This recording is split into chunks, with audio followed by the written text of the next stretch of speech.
All right, talking about first impressions of the DJI Ronin 4D. Now this camera's been out for a couple of years. It's not like anything brand new, but I feel like it's having a big resurgence right now ever since they launched the 8K and the ProPres RAW and all that kind of stuff. So I really wanted to get my hands on this camera, and quite honestly, I've been wanting to get my hands on this camera since it came out, but it just didn't make sense for most of the applications that I use it for with the clients that I shoot for.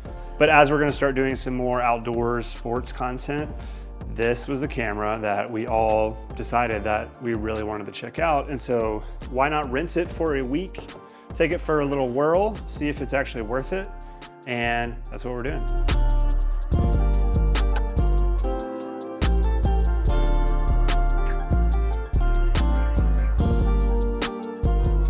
So my very first impressions of this camera are, first and foremost, one, watch a video on how to set it up. It took us about, I think it took us about 30 minutes watching a video to get everything set up. So it's an intensive package to get going, and it's not intuitive like most of the cameras you may be using, like a Canon C70 or FX3 or FX6.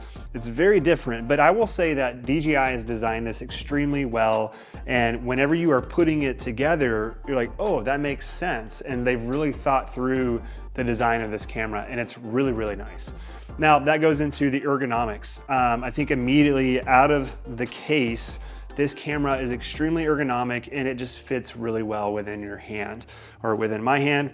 I've also got big hands, but it fits great into my big hands. I love the ergonomics of this camera. I love having these side handles and then having the top handle. It gives you a lot of flexibility in terms of how you can use it, how you can hold it, and how you can control it. And it feels amazing from the very get-go. Now, I will say it's like 10 pounds. And depending on the lens that you put on there, it could be 11, 12 pounds. So it's a hefty camera, and if you're leaning over like this quite a bit, your back is gonna feel it for sure. So it's one of those cameras that when you build it out and everything, and depending on the lenses that you use, you're probably gonna need to use something like an easy rig to attach to it to really keep your back intact over the course of a day or however long you're filming with it.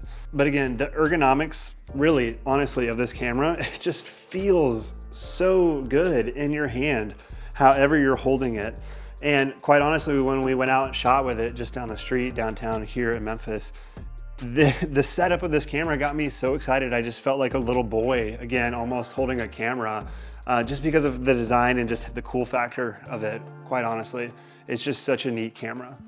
Now, in terms of the actual footage that we captured, I haven't dug too deep into like the ProPres RAW. We shot some ProPres RAW.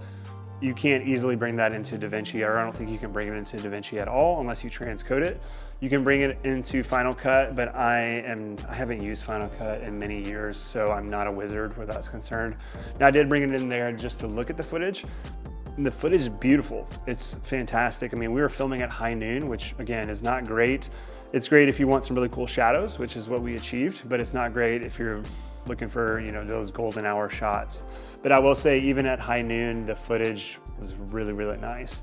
But beyond just the look and the dynamic range of the footage, which we can dive into maybe in future videos as we capture more footage, but what was really, really neat and what I immediately felt was just the power to get these really cool movements immediately, and you're not having to use a gimbal, which at times can be really awkward. The gimbal is built into the camera, and that experience is not something I've had before. I've never used this camera and never experienced a gimbal built into a camera body.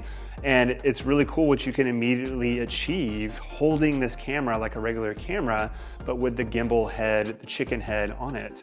And so as you can see here, there are some shots where I would not have been able to achieve this movement or these movements without having this kind of a setup.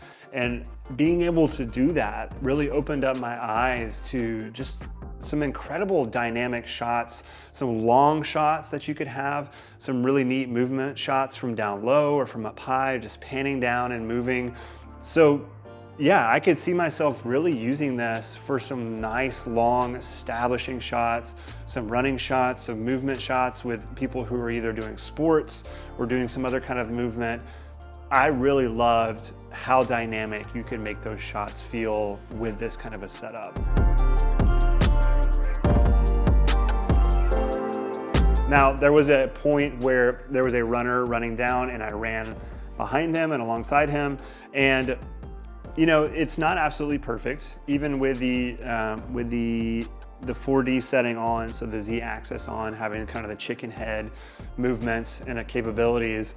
It's not going to be absolutely perfect. I was running at a decent speed to try and keep up with him and just get a feel for that. And there's some movement, there's some jitter, so it's, you know, it's not going to be 100%. But I will say I haven't tested all the calibration and all of, honestly, just getting everything fine-tuned.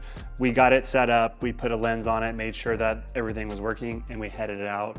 And so there's probably some more fine-tuning that you could do there to really make it a lot smoother. Just straight out of the box, did get a little bit of movement, a little bit of jitter, but again, that's not hating on the camera. In terms of the menu and the file system, the menus and everything really feels kind of like black magic. So if you don't like the black magic menus, that sucks. But if you do, and I have enjoyed those, like it's really intuitive and it makes sense and it's not complicated like the Sony menus and Canon menus. There's not all this junk and all this fluff. The UI is laid out really, really nice, and I appreciate that. So that is one aspect of this camera that it was really nice. Now I will say, immediately when we got everything set up, I was like, Tyler, can you search on Google how to open the menu on this camera? Because I couldn't figure out like where's the menu button to access, you know, all of your settings, and how do you change your recording file types and all those kind of the resolutions and all that kind of stuff. Well, there's actually tons of buttons. There's actually tons of buttons all across the monitor that attaches in with the camera. And these buttons allow you to go to the menu and do playback and select and toggle between different settings. It's on the monitor. So that's a great takeaway. If you're getting the 4D set up, there's tons of buttons on here and that's how you access it. So there are things like that, like with a totally brand new camera, that finding your way around the buttons is obviously just that first initial setup and time, just getting used to it. But again, it just comes back to, man, this camera feels really, really good and really natural from the very first moment. And having not ever filmed with it before, not knowing it, not understanding it, I think we went out and I think we got some beautiful shots, some really beautiful shots.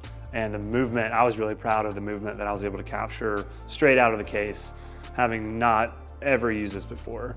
Like I felt like some of those clips could definitely go in films that I would want to release or go into films for a client. So yeah, first impressions of the DJI Ronin 4D. I am super pumped to be able to use this. Can't wait to show you guys more and can't wait to show you more of the footage that we capture over the next week and hopefully the next few months. If I buy it, we'll see.